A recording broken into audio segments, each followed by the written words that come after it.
석학, 시대 철학, 이빨 넘버 제로죠. 아무 데나 안 나오지만 나왔다 하면 다 죽여버리는 도울 선생님을 모시겠습니다.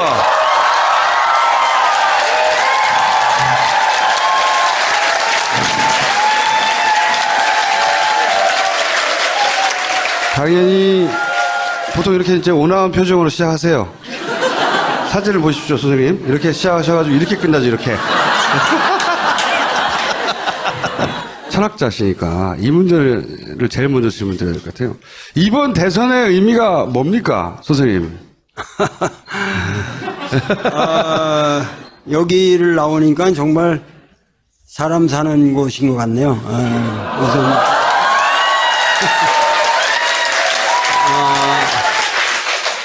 젊은이들의 함성, 그리고 뭔가 진리를 향한 뭔가 이렇게 불길이 타오르는 그런 느낌을 받으면서 그 요번 선거의 의미 이런 거를 얘기하라면은 저보다도 사실은 여기 있는 여러분들이 더 잘 알고 계실 것 같아가지고 참 말하기가 어려운데 저는 요번 선거야말로 우리나라 정치사에서 비로소 이 민주적 가치가 국민의 마음으로 다 쏙쏙 들어가게 되는 그런 어떤 이 뭔가 정신사적인 뭔가 혁명적인 전환이라고 보는데, 예를 들면 제가 책을 써서 여러분들이 내 책을 안 읽잖아요.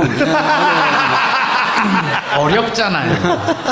아무래도 뭐 어렵고, 그리고 또 우리 전문 세계라는 게 항상 그 전문 세계에서 돌아가는 그 레토릭이라든가 이 전문 수로들 때문에 여러분들이 상당히 고통을 받죠. 그래서 나도 그거를 때려치려고 그러는데도 그게 잘 되질 않아요. 근데 그러나 이 선거 과정에서 이 TV 토론만 해도 TV 토론 과정이라고 하는 것이 여태까지의 어떤 TV 토론보다도 실제적인 토론 내용이 있었어요.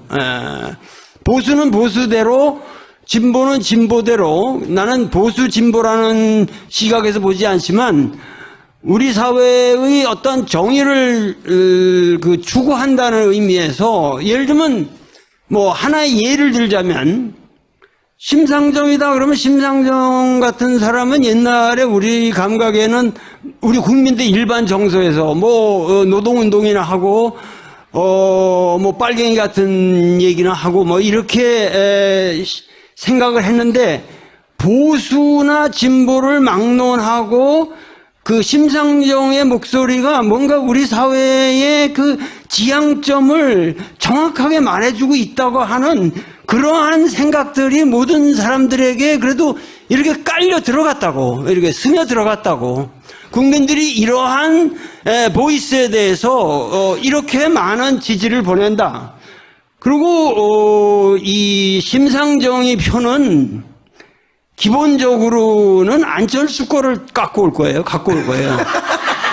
그래서 나는 그런 데 대해서 서로가 이 선거라는 것이 우리 사회에 논의되어야만 하는 많은 의제들을 충분히 국민들에게 주시시켰다는 의미에서 이후로 한국 정치사의 수준은 전 세계사에서 가장 높은 뭔가 그 정치적인 그 철학과 그 정치적인 게임이 진행될 역사적인 그 전기가 왔다고 나는 이번에 생각합니다. 선생님이 보시기에 이 바른당의 탈당 문제, 이런 거는 어떻게 보입니까, 선생님한테? 우리나라 사람들은 뭐니 해도 그래도 이 동방의 유교 문화라는 것이 몇천 년 깔려 있는 사람들이기 때문에 이 의리 없는 놈들을 제일 싫어해요. 그 용서를 못해요. 그런데 박근혜를 탄핵했던 그 어떠한 의미에서 그 여당 내에서 양심 세력이 지금 다시 유승민이 불안하다고 그래서 저쪽으로 간다. 나는 이것은 말이죠. 이번 선거의 결정적인 함수라고 생각합니다. 무슨 얘기냐면은 이걸로 인해 가지고 홍준표의 표가 올라가는 게 아니라 내려가요. 이거는 마치 지난번 선거 때 노무현 대통령 때 누구죠? 정몽준 이펙트와 똑같은 거예요. 정몽준이 지지를 철회하고 네, 선거일 전날 지지를 철회해서 갑자기 노무현 후보 쪽으로 확 쏠려간 것과 비슷하다. 그렇게 해서 이회창을 지지한다고 그러고 하여튼 이거를 철회했잖아요. 네. 그것도 배신이죠, 일종의. 그렇잖아요. 그런데 그때 우리는 결정적인 타격이 있을 거라고 그랬는데 사실은 그걸로 인해서 노무현이 더 많은 표를 얻었거든요.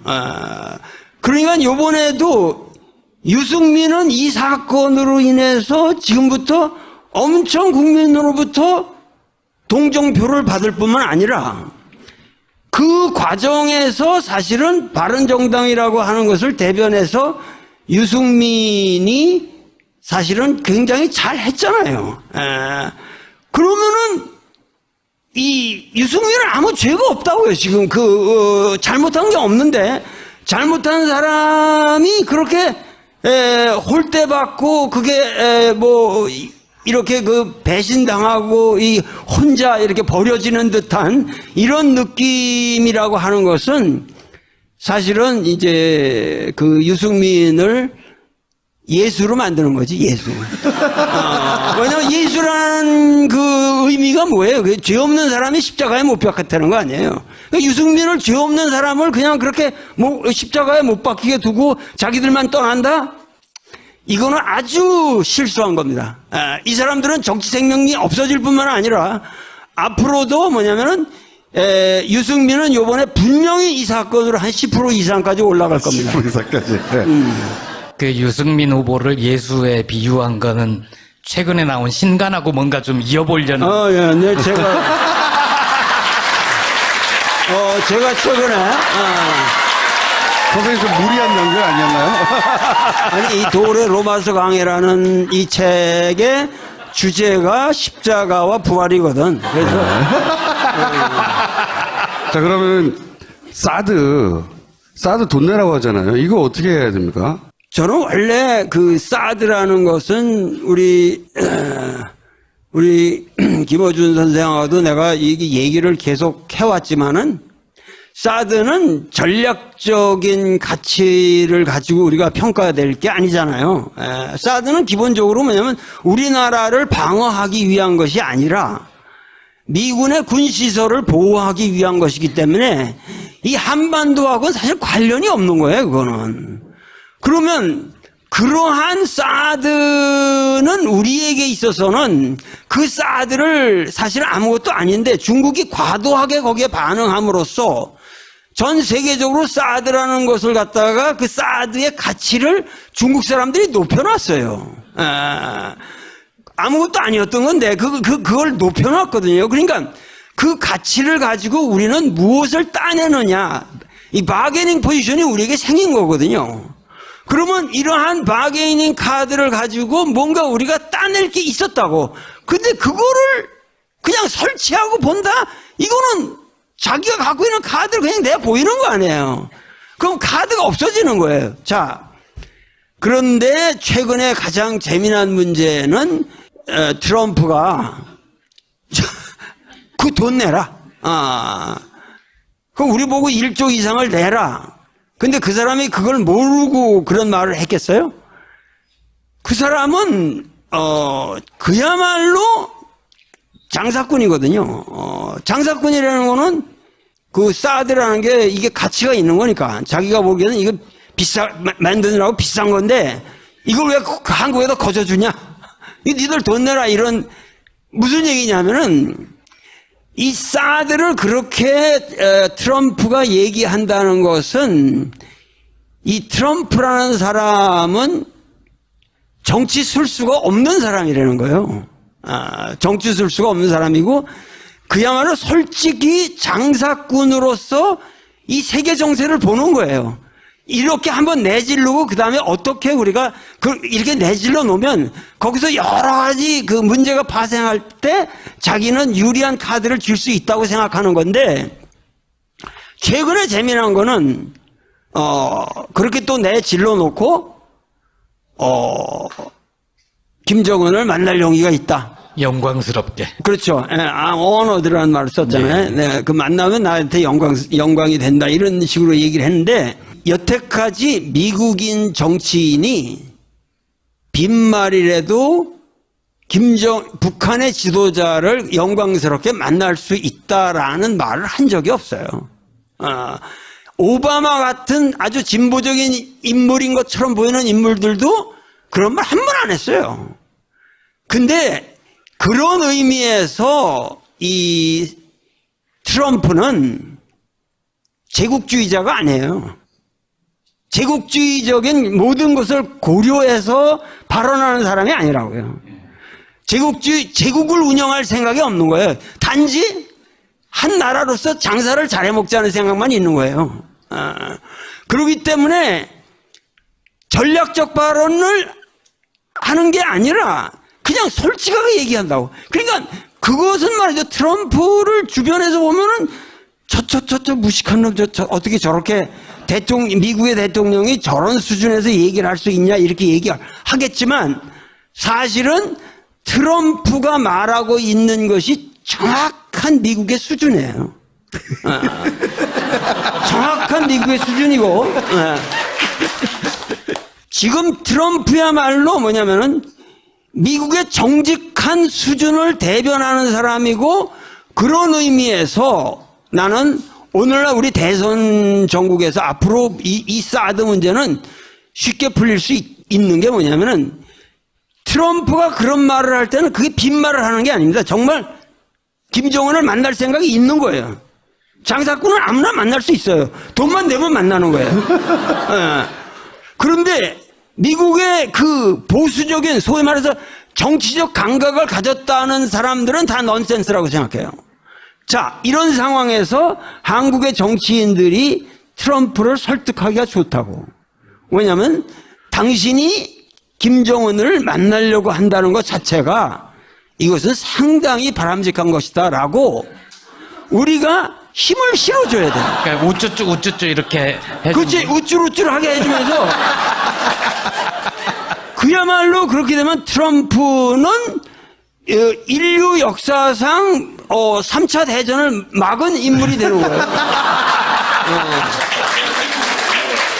그러니까 사실은 윈스턴 처칠이나 이런 사람들보다도 더 위대한 정치인의 반열에 올라갈 수 있게 우리가 만들어줄 수가 있다고. 그러니까 이번 선거의 재미난 의제는 뭐냐면, 북풍이라는 문제가 전혀 우리 우파들을 도와주는 의제가 아니라 북풍이라는 것이 건전한 진보 세력을 도와주는 의제가 됐다는 거예요.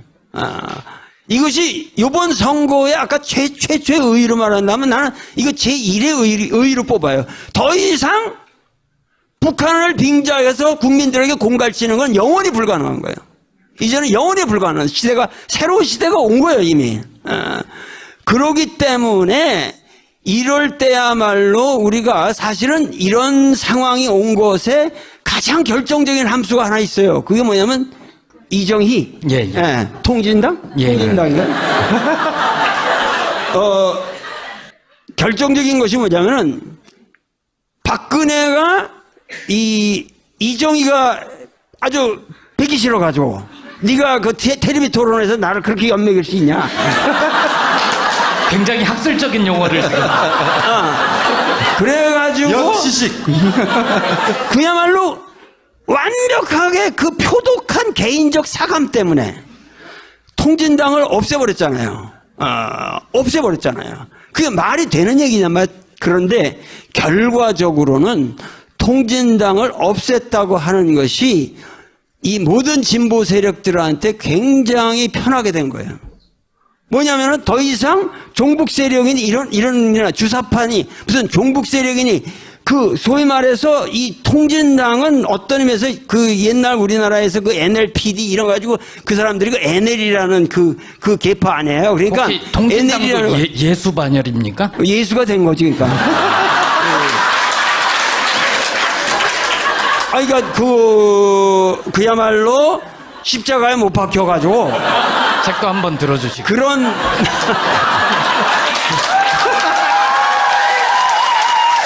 그러기 때문에 요번에는 이 건강한, 그러니까 이 여러분들 PD라는 거, 에데리니 뭐 이런 거 아시잖아요. PD라는 건 사회 자체 내의 계급 모순을 얘기하는 거고, NL이라는 건 이제 국가 간의 뭐 민족 간의 이런 대외적인 투쟁을 다 중시해서 얘기하는 건데, 결국 이 PD라고 하는 것은 결국 사회 평등을 바라보는 거니까, 그러기 때문에 사실은 그 통진당이 해체되는 바람에 심상정의도 산 거예요, 이번에.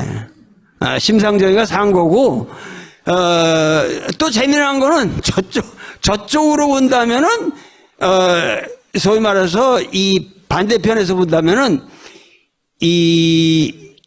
지금 국민의당 사람들, 국민의당이나 바른정당 사람들이 그렇게, 치열하게 박근혜를 탄핵할 수 있었던 힘이 어디 있었는 줄 아세요?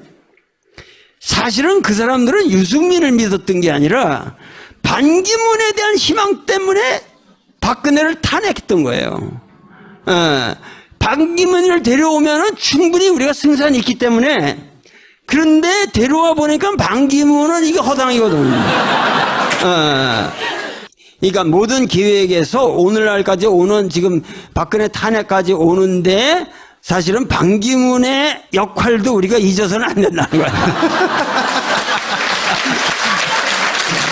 그렇게 해서 유승민으로 낙착됐는데, 유승민은 얘기하는 걸 보면은 재미난 게 뭐냐면은, 유승민이 얘기하는 것은 이쪽 안보 문제나 이런 거는 완전 꼴통이죠. 완전 꼴통인데, 국내 문제, 사회 문제를 파고드는 것을 보면은 그 사람처럼 상식적이고 예리한 사람이 없어요. 그리고 그 사람의 그러한 사회적 문제를 다루고 그 사람이 바라보는 경제 전문가로서 바라보는 경제적 안목이라고 하는 것은 내가 보기에 그 사람의 안보 주장과 전혀 맞지를 않아요, 논리적으로. 그 사람의 지력과, 이게 무슨 얘기냐면은, 안보 문제까지 자기가 진보, 그러한 입장을 취하면 자기는 보수라고 말할 수 있는 근거가 없어지는 거예요. 그러니까는 이 사람은 다 알아요. 다 알면서 지금 안보 의제는 무리하게 자기가 그렇게 끌고 가는 거예요. 그러나 사회적 문제로 들어가면은 사실은 이 심상정이나 문재인보다도 더 치열한 측면이 있어요. 그렇기 때문에 국민들한테 그 사람, 그리고 얘기하는 자세가 굉장히 침착하고 아주 탁월하잖아요. 학자로서의 그 쌓여진 공력이 있다고. 그러기 때문에, 결국은 나는 요번 이 유승민이라는 이 캐릭터가 상당히 앞으로 이 짧은 기간이지만 급상승하게 될 거라고 나는 확신해요. 유승민, 심상정 두 후보에 대해서 덕담을 해주셨는데 혹시 두 분 중에 마음에 두고 계신 분이 있습니까? 아니면 그 두 사람에 대한 덕담이라기보다 결국은 이 사람들이 홍준표에 이렇게 비교를 하면은, 홍준표라는 사람은 말하는 것이 전혀 우리 사회의 현상 유지 정도도 아니고, 이거는 우리 역사가 지향하는 어떤 하등의 가치를 구현하려는 그 자세가 전혀 없잖아요. 그러니까 사실은 이것이 상당히 들으면 들을수록 귀엽게 봐줄 수는 있지만 비루하게 들린단 말이에요. 비루하게. 그러니까는 그런 의미에서 유승민이나 심상정 같은 사람은 이 역사의 길목에 있어서 우리 역사의 난 수준을 높이는 데 기여했다고 생각합니다. 생각을 하고 앞으로는 이러한 수준을 뛰어넘는 정치만이 가능하다. 이제 문재인, 안철수 두 후보만 평가를 해주시면 끝날 것 같습니다.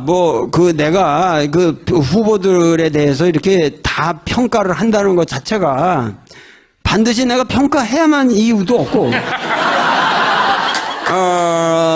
그런데.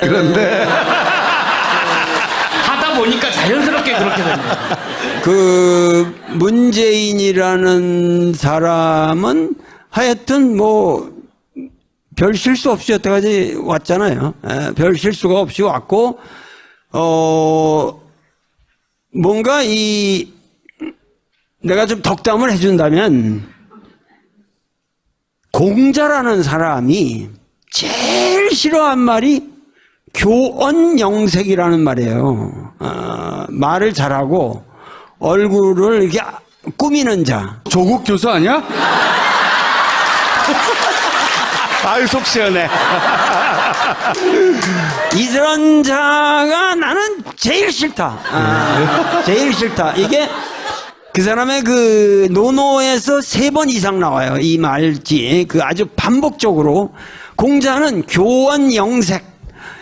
말을 잘하고 얼굴을 꾸미는 자, 이사들이 제일 나는 싫다. 그런데 사실은 우리가 문재인 얘기를 들을 때 우리는 사실 답답함을 느끼죠. 그런데 그 답답함이라는 것이 내가 보기엔 상당한 매력이에요. 그 사람의 매력이고, 내가 아는 문재인은 진실한 사람임에 틀림이 없습니다.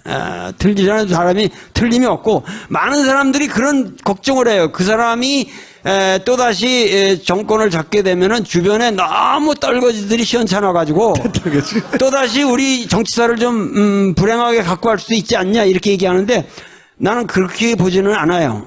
그렇게 보지는 않고, 오로지 뭔가 앞으로 여소야대의 정국이라고 하는 것이 필연적인 하나의 숙제로 남는다는 것을 핑계로 협치하자고 그러고 타협해야 한다고 이런 소리를 하는데, 그게 다 개소리라는 거예요. 결국은 대통령이라는 권한을 잡으면 그 순간부터는 목숨 내놓고 길로틴에다 자기 모가지 걸어놓고 살아야 돼. 그러면서 이 역사가 추구하고자 하는 이상을 철저히 구현하는 5년만이라도 자기 죽을 생각 못해? 그렇게 해가지고 국민들이 생각하는 적폐청산이라고 말했으면 적폐를 정확하게 청산하는 데만 전념을 해야 돼.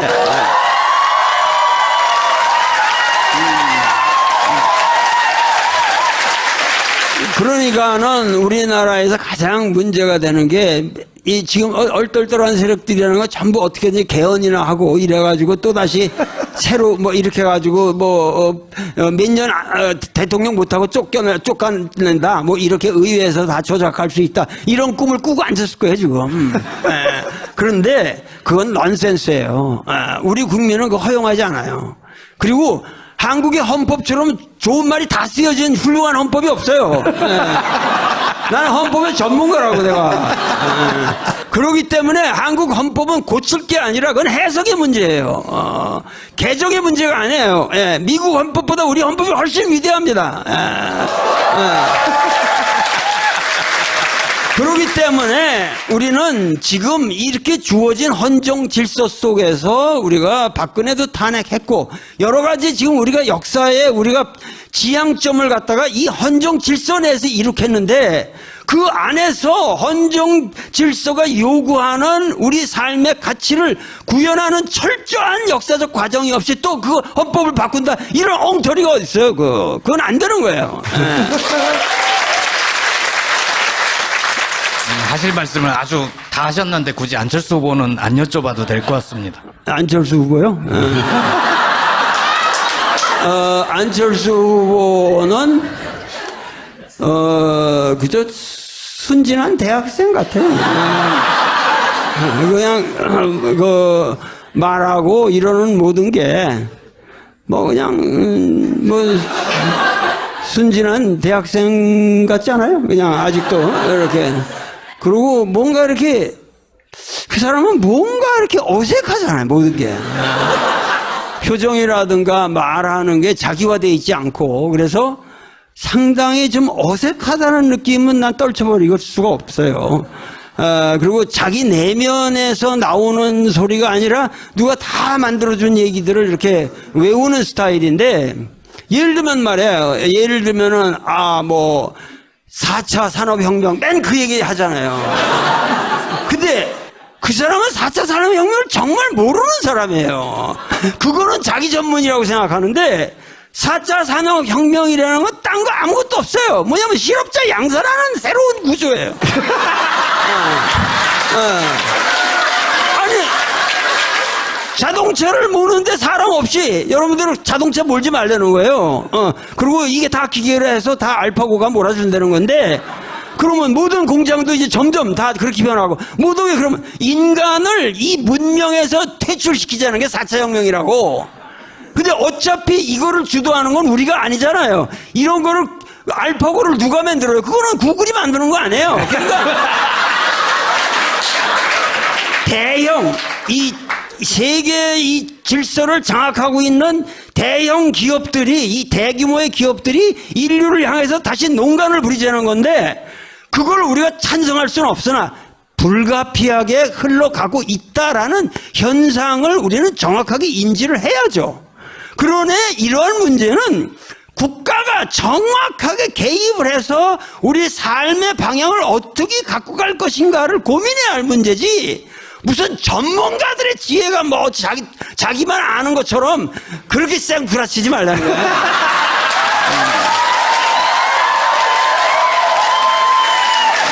지금 저 레벨에 오르셨어요.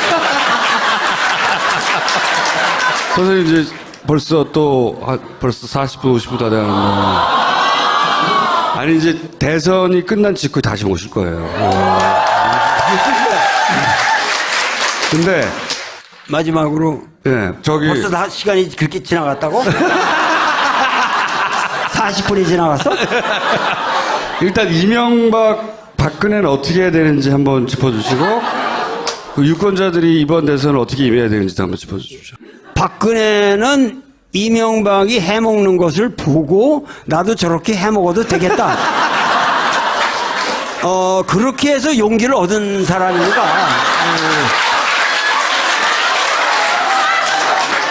그리고 항상 그 모든 죄라는 것이 이렇게 선례자가 이렇게 아주 역사에서 이게 별 대가를 안 치르고 넘어갈 경우, 박근혜는 지금도 이 이명박처럼 자기 자신의 죄악을 전혀 인지하지 못하잖아요. 내가 잘못됐다는 생각을 못해요. 그러기 때문에, 그리고 이제 그러한 뭐랄까, 도덕 불감증이라는 것을 갖다가 지금 홍준표가 그대로 계승해가지고 그거를 계속 팔아먹고 있는데, 박근혜는 절대 사면해서는 안 됩니다.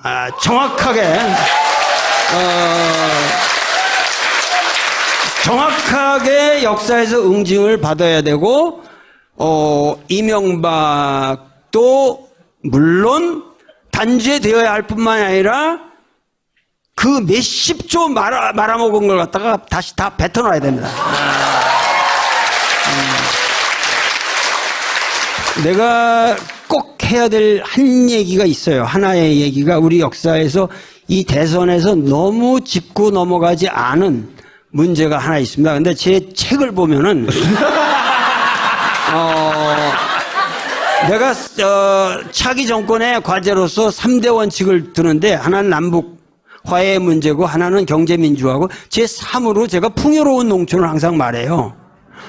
근데 이 우리나라 농촌이라고 하는 것은 많은 그 후보들이 뭐 한두 마디씩 했으나 그건 근본적으로 농촌 문제를 파악을 못하고 있어요. 그건 무슨 얘기냐면은, 농촌에 지금 농산물 생산이라고 하는 것이 그 가치로 따지면 우리나라 GDP의 3%도 안 돼요. 그리고 농촌에다 무슨 투자를 해도 거기서 부가가치를 생산한다는 것은 불가능해요. 집안에 엄마 아버지가 돈이 없다고 해서 내쫓겠느냐 이거야. 어? 엄마 아버지가 돈을 못 버시더라도 계셔야만 그 집안이 앞으로 용성할 수 있는 모든 가능성이 있는 거 아니에요.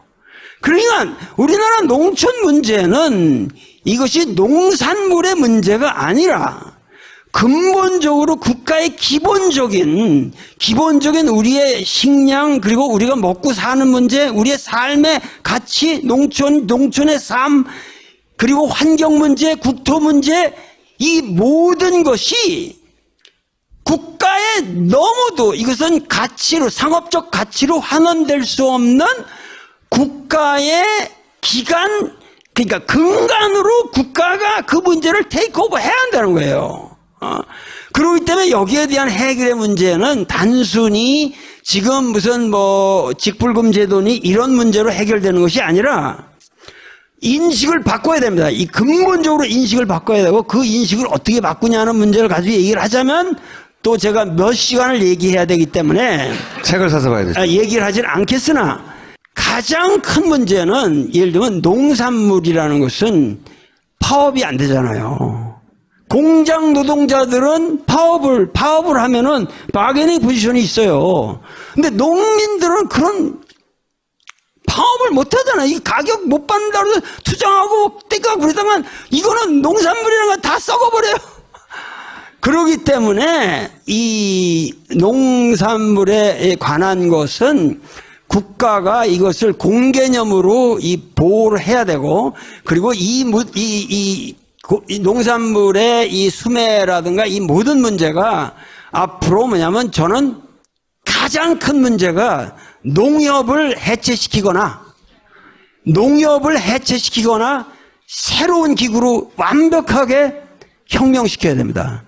그래가지고 농민들의 입장에서 이 젊은이들이 앞으로 농촌에 돌아가서 사는 삶이야말로 정말 인간답게 사는 삶이라고 하는 그 가치를 느낄 수 있도록 국가가 전적으로 이것을 보호해야 돼요. 그래서 이러한 문제를 우리가 무시하고 지금 단지 부가가치가 안 되고 농민 인구가 지금 뭐 우리나라의 기본적으로 뭐 5%라지만 3%가 안 돼요. 이 연령이라는 것도 지금 평균 연령이 60세를 넘어가고 있고, 이렇게 되면은 이것은 우리 여러분들은 여기서 잘 살고 있는 것 같지만 수십 년 아래 우리 국가 기관이 망가지는 아주 대사태가 옵니다. 그래서 이러한 문제에 대해서도 이번 우리 여러분들이 의식을 가지고 꼭 마음속에 짚고 계시기를 갈망합니다. 알겠습니다. 언론이라고 하는 개념이 바뀌었잖아요. 언론이라는 개념이 바뀌었고, 그러면서 이 역사적 의식이 상당히 개별화되고 젊어지고, 그러니까 요번 촛불이라는 가장 큰 특징, 여태까지 모든 데모나 모든 혁명은 항상 조직이 움직였어요. 그러나 요번 촛불 혁명이라는 건 조직이 없어요. 전부 개인이 나온 거라고. 개개인의 양심을 걸고 이것은 잘못됐다고 생각했기 때문에 그냥 개인이 가족 단위로 다 나온 거예요. 그렇기 때문에 앞으로 오는 이 우리 새로운 혁명적 국면이라고 하는 것은 이러한 국민 개개인의 개인 각성된 의식을 통과하지 않는 정치는 이제 못 살아요. 절대 못 살아요. 그러니까 꼭 투표합시다.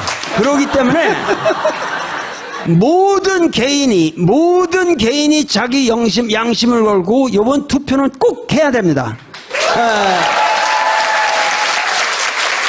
어느 뭐 젊은이들 뭐 노인들 말할 거 없이 누굴 막론하고 요번에는 투표율이 사실상 가장 높은 투표율이 나올 거라고 확신합니다. 그러나 여러분들은 앞으로 특히 이 이 낙곰수를 듣는 사람들은 낙곰수가 아니고 저 뭐지 이게? 파파이스. 이 파파이스를 듣는 사람들은 1000% 1000% 그리고 주변의 모든 사람들을 데리고 꼭 나가서 투표를 하시고 누구를 찍을 것인가 하는 것은 이미 충분히 여러분들이 아시고 계시기 때문에 제가 말하지 않겠습니다.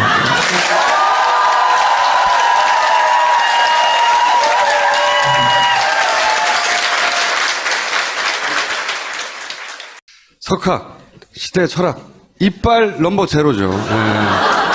아무 데나 안 나오지만 나왔다 하면 다 죽여버리는 도울 선생님을 모시겠습니다.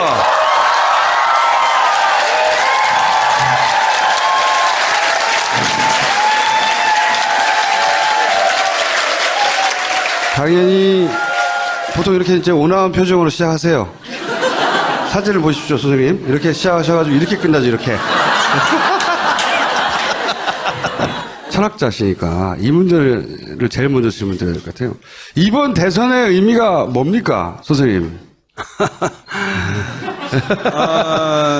여기를 나오니까 정말 사람 사는 곳인 것 같네요. 우선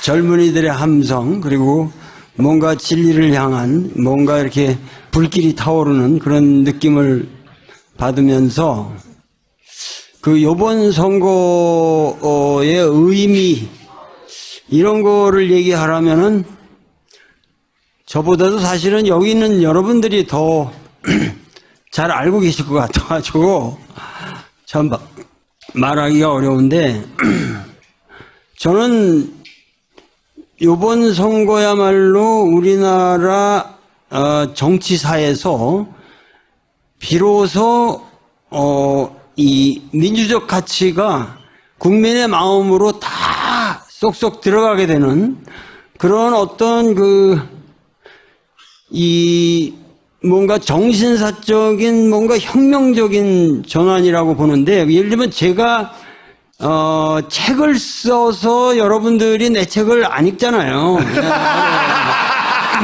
어렵잖아요. 아무래도 뭐 어렵고 그리고 또 우리 전문 세계라는 게 항상 그 전문 세계에서 돌아가는 그 레토릭이 사실은 굉장히 잘 했잖아요. 그러면은 이 유승민은 아무 죄가 없다고요. 지금 잘못한 게 없는데 잘못한 사람이 그렇게 홀대받고 그게 뭐 이렇게 배신당하고 이 혼자 이렇게 버려지는 듯한 이런 느낌이라고 하는 것은 사실은 이제 그 유승민을 예수로 만드는 거지, 예수. 왜냐면 예수라는 그 의미가 뭐예요? 죄 없는 사람이 십자가에 못 박혔다는 거 아니에요? 그러니까 유승민을 죄 없는 사람을 그냥 그렇게 십자가에 못 박히게 두고 자기들만 떠난다? 이거는 아주 실수한 겁니다. 이 사람들은 정치 생명이 없어질 뿐만 아니라 앞으로도 뭐냐면은 유승민은 요번에 분명히 이 사건으로 한 10% 이상까지 올라갈 겁니다. 10% 이상까지. 네. 그 유승민 후보를 예수에 비유한 거는 최근에 나온 신간하고 뭔가 좀 이어보려는. 예, 네, 제가 최근에, 선생님 좀 무리한 연결 아니었나요? 아니, 이 도울의 로마서 강해라는 이 책의 주제가 십자가와 부활이거든. 그래서. 자, 그러면, 사드 돈 내라고 하잖아요. 이거 어떻게 해야 됩니까? 저는 원래 그 사드라는 것은 우리 김어준 선생하고도 내가 이 얘기를 계속 해왔지만은 사드는 전략적인 가치를 가지고 우리가 평가될 게 아니잖아요. 사드는 기본적으로 뭐냐면 우리나라를 방어하기 위한 것이 아니라 미군의 군시설을 보호하기 위한 것이기 때문에 이 한반도하고는 사실 관련이 없는 거예요, 그거는. 그러면 그러한 사드는 우리에게 있어서는 그 사드를 사실 아무것도 아닌데 중국이 과도하게 거기에 반응함으로써 전 세계적으로 사드라는 것을 갖다가 그 사드의 가치를 중국 사람들이 높여놨어요. 아무것도 아니었던 건데 그걸 높여놨거든요. 그러니까 그 가치를 가지고 우리는 무엇을 따내느냐, 이 바게닝 포지션이 우리에게 생긴 거거든요. 그러면 이러한 바게닝 카드를 가지고 뭔가 우리가 따낼 게 있었다고. 근데 그거를 그냥 설치하고 본다? 이거는 자기가 갖고 있는 카드를 그냥 내가 보이는 거 아니에요. 그럼 카드가 없어지는 거예요. 자, 그런데 최근에 가장 재미난 문제는 트럼프가 그 돈 내라. 그럼 우리 보고 1조 이상을 내라. 근데 그 사람이 그걸 모르고 그런 말을 했겠어요? 그 사람은 그야말로 장사꾼이거든요. 장사꾼이라는 거는 그 사드라는 게 이게 가치가 있는 거니까 자기가 보기에는 이거 만드느라고 비싼 건데 이걸 왜 한국에다 거저주냐? 니들 돈 내라. 이런 무슨 얘기냐면은 이 사드를 그렇게 트럼프가 얘기한다는 것은 이 트럼프라는 사람은 정치 술수가 없는 사람이라는 거예요. 정치 술수가 없는 사람이고 그야말로 솔직히 장사꾼으로서 이 세계 정세를 보는 거예요. 이렇게 한번 내질르고 그 다음에 어떻게 우리가 이렇게 내질러 놓으면 거기서 여러 가지 그 문제가 발생할 때 자기는 유리한 카드를 줄 수 있다고 생각하는 건데, 최근에 재미난 거는 그렇게 또 내질러 놓고 김정은을 만날 용의가 있다. 영광스럽게. 그렇죠. 언어드라는 말을 썼잖아요. 네, 그 만나면 나한테 영광이 된다. 이런 식으로 얘기를 했는데, 여태까지 미국인 정치인이 이라든가 이 전문 수로들 때문에 여러분들이 상당히 고통을 받죠.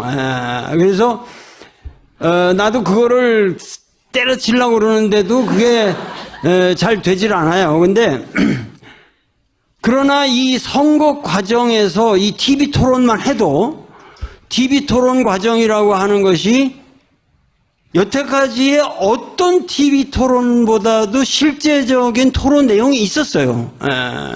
보수는 보수대로, 진보는 진보대로. 나는 보수 진보라는 시각에서 보지 않지만 우리 사회의 어떤 정의를 추구한다는 의미에서, 예를 들면 뭐 하나의 예를 들자면 심상정이다 그러면 심상정 같은 사람은 옛날에 우리 감각에는 우리 국민들 일반 정서에서 뭐 노동운동이나 하고 뭐 빨갱이 같은 얘기나 하고 뭐 이렇게 생각을 했는데, 보수나 진보를 막론하고 그 심상정의 목소리가 뭔가 우리 사회의 그 지향점을 정확하게 말해주고 있다고 하는 그러한 생각들이 모든 사람들에게 그래도 이렇게 깔려 들어갔다고, 이렇게 스며 들어갔다고.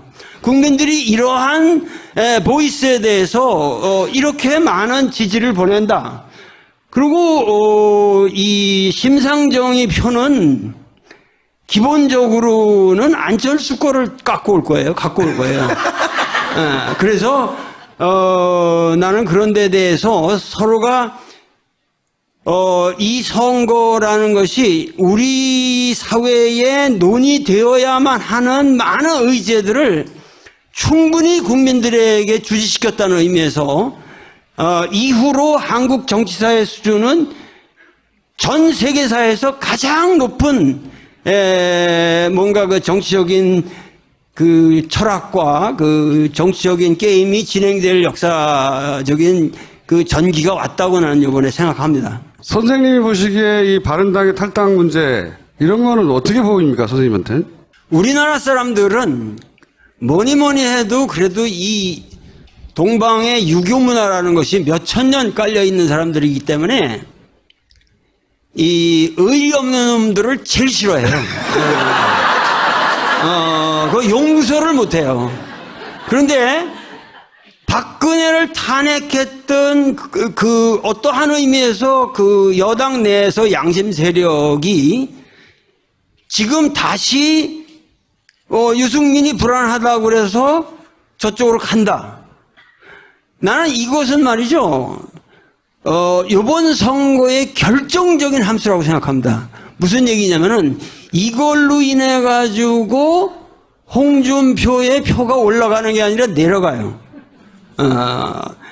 이거는 마치 지난번 선거 때 노무현 대통령 때 누구죠? 정몽준 이펙트와 똑같은 거예요. 정몽준이 지지를 철회하고 네, 선거일 전날 지지를 철회해서 갑자기 노무현 후보 쪽으로 확 쏠려간 것과 비슷하다. 그렇게 해서 이회창을 지지한다고 그러고 하여튼 이거를 철회했잖아요. 네. 그것도 배신이죠, 일종의. 그렇잖아요. 그런데 그때 우리는 결정적인 타격이 있을 거라고 그랬는데 사실은 그걸로 인해서 노무현이 더 많은 표를 얻었거든요. 그러니까 요번에도 유승민은 이 사건으로 인해서 지금부터 엄청 국민으로부터 동정표를 받을 뿐만 아니라 그 과정에서 사실은 바른정당이라고 하는 것을 대변해서 유승민이